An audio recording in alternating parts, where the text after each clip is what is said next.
I got to be honest. When I saw this picture, I didn't immediately recognize like the person, his face, or knew who the person was. You know, I didn't recognize that. Not until I start. Oh, this person. I looked it up and I was like, oh wow, this guy's pretty terrible. So this is Margaret Kimberly tweeting this out, and that is RFK Jr. sort of doubling down, and I think that's the name of the segment. Is that the name of it? Yeah, doubling down on his Zionism. And let me read this, and then we just kind of get reactions from a couple of different people. So let me read the rabbi's tweet first, and then I'll read you. Actually, this is pretty long. But yeah, so Rabbi Botich, maybe, today met with the Democratic Party presidential candidate Robert F. Kennedy Jr. and discussed Israel, the rise of anti-Semitism, and Kennedy's recent tweet where he supported Roger Waters. Quote, "It was courageous of Bobby to come and meet with me and reassert his lifelong support of Israel and the Jewish people, continuing in the legacy of his great father who was murdered by Palestinian gunmen." Sirhan. That is because low. of his own support of Israel in 1968. End quote. Rabbi Botich and Kennedy discussed the volatile situation in the Middle East and the challenges facing America for more than 2 hours. Kennedy explained that his tweet about Waters was in response to someone sharing with him a picture that Waters flashed at Kennedy at one of his concerts, saluting the candidate's willingness to swim against social currents.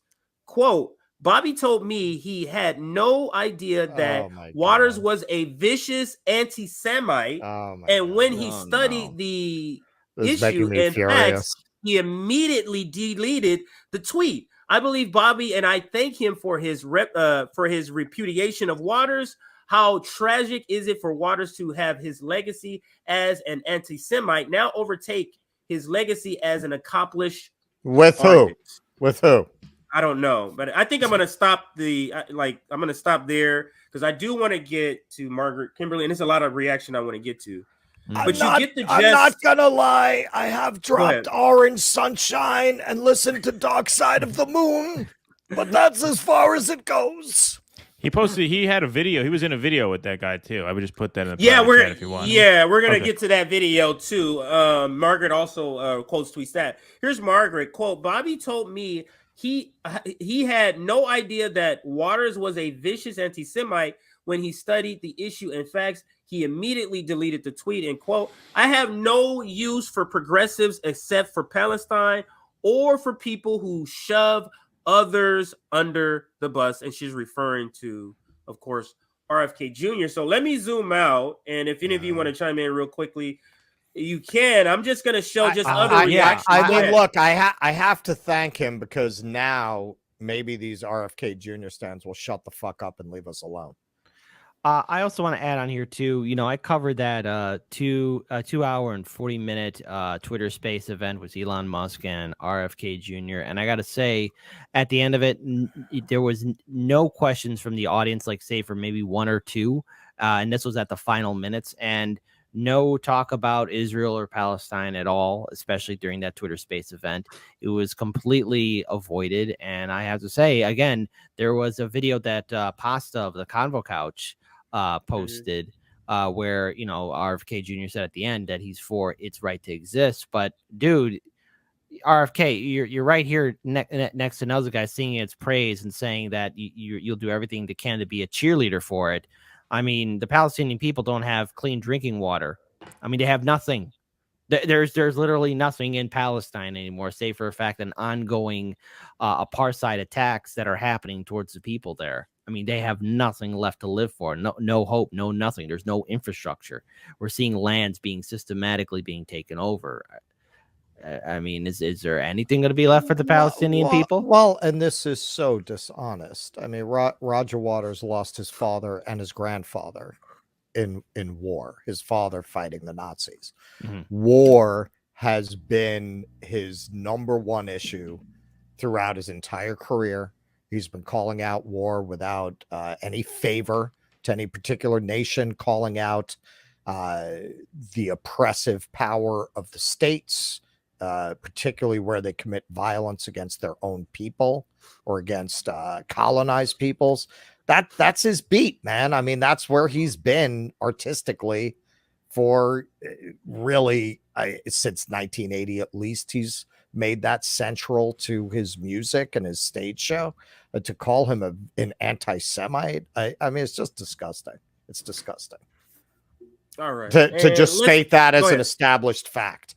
Oh, well, it's a shame that we appreciate him acknowledging that he's a vicious anti-Semite. Like, what are you basing that on? What are you basing that on? That he's because you know what they're mad about? That he put the murder of a Palestinian journalist next to the name of Anne Frank in his show. That's what they're mad about. Right. That he made a moral equivalency. Yeah. That they made a moral equivalency. I saw that show. I saw that show. We used footage that I shot for a segment we did on this last week. Wow. So here's the video. I think is this the same video that you were referring to? Okay, Indeed, so let's listen. It's about 32 seconds. This is so shameless and cringy to be doing this to me. But let's listen. No. I want to thank our dear friend Bobby Kennedy, phenomenal friend of Israel and the Jewish community, for joining us to celebrate the Israel Parade on Israel's 75th birthday. Bobby, this crowd loves you. God bless Israel. I'm going to be a champion for Israel as president, and God bless you. And you see how much they have, the love they've shown you, your family's legacy, your family's contribution to America, and the friendship between Israel and the United States. And God bless you, Bobby. Thank you very much. Thank you, Bobby. Okay. That was pretty terrible. That was pretty terrible. We had to sit through that, but my wife's phone. That was now this rabbi guy, but actually first to what he said in the video, and in the text of calling Roger Waters, it's not just Roger Waters is for the Palestinians, but to call him an anti-Semite, and then what he says in this video about sort of like the undying love that his family is supposed to have for the Israeli state. This is, to me, just overkill. It's almost like because he said something about Roger Waters, he has to overcompensate so that the Israeli lobby don't come. He's like, look, I made a mistake. Like, don't come for me like you came for Nina Turner. But I'll pass it to the panel. What say you so far about the video and the picture that we're talking about? Well, I mean, it's just an absolutely hideous thing. And there's a million things I could say about it. In the interest of time, I think I'll make a point. This is part of the constraints of running within the two-party system. Now, I'm not now in this case, I think this really reflects RFK's piss poor stance on the issue. I don't think he's posturing in this sense.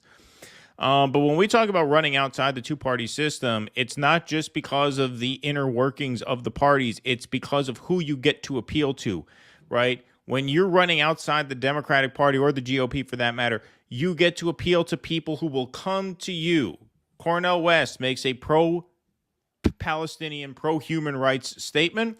He's not limited to Democratic voters who are going to be upset by that. He gets to appeal to a broader population of people. So this is why party matters.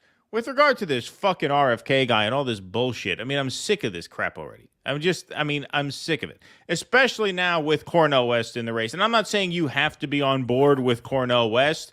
I'm not fully on board with Cornel West for reasons we talked about earlier. I think there are a lot of reservations that people have about where he chose to run and how that campaign is going to be handled and whether it will go to waste or whether it will grow into something. That's all fair.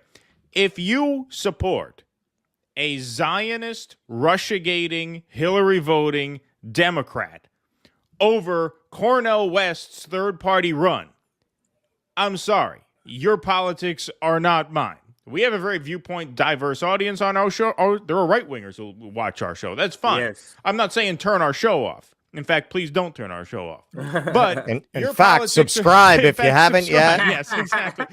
But your politics are not ours. It's ridiculous. It's ridiculous. You're going to make a left argument for RFK, a Russiagating, Hillary voting Zionist. Why? Because he thinks the measles vaccine will make your dick fall off or whatever the fuck he thinks. Like, nonsense.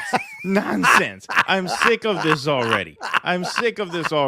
Now, especially with Cornell in the race to, like, actually provide an alternative. Marianne's not much of an alternative, so, like, whatever. But this guy, I mean, come on.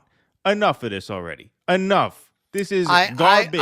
Garbage. Well, if you notice already after the Waters segment we did last week, we really weren't getting those RFK chats anymore. I think a lot of people got the fucking message. Like, how do you defend this? How do you defend it? How? There's no defense for that. There's absolutely no excuse for that.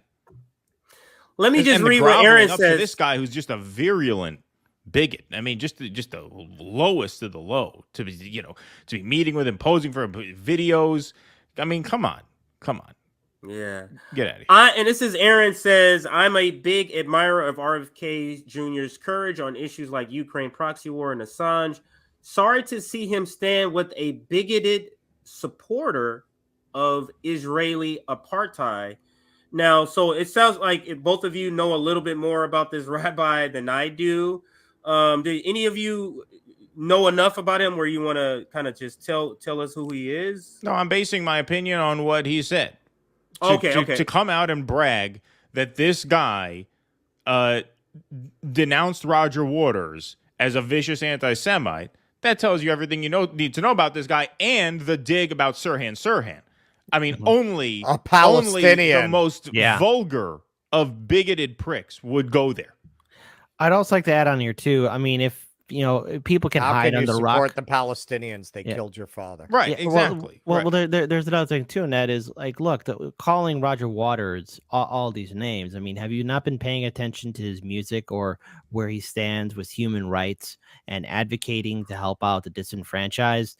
I mean, he's always been consistent. I mean, we're quoting Nick. Nick's not here right now on the show because he had to head out, but. I mean, consistency is key. Being consistent. Roger Waters has been consistent where he stands on the issues. The fact that RFK then quickly deletes a tweet because what? He doesn't want to upset potential donors. I mean, get out of here. Not only that, what party do you think you're running in? Like, you don't need to satisfy these people. They're not fucking voting for you anyway. Right? They're gonna come on, man. They're gonna vote for an establishment Democrat. Or they're going to vote Republican. A lot of these guys are Republicans, actually. So who do you? This is why running inside the Democratic Party, if you're trying to run an insurgency, it doesn't make any sense. You don't have any voters there. Yeah, exactly. And Jan in the chat just made a good point that I actually should have made myself. RFK has openly said that he believes Sirhan Sirhan is not guilty. That's another thing that makes that right. Whole did he have that out with him in that 2-hour Yeah, right, exactly. Wait, actually, you know what happened? YouTube actually deleted that full interview that he did with Mike Tyson. That was 2 years ago. Matt Orfel actually tweeted that out. And when we actually covered that on HardLens Media like a few weeks ago, early in May, I actually have the link to where RFK Jr. was on Mike Tyson's podcast. And that video says this video has been taken out. Mike Tyson's podcast? Yeah. Really? Yeah. Yeah. Okay. Yeah, I did see the advertisement for that. Yeah.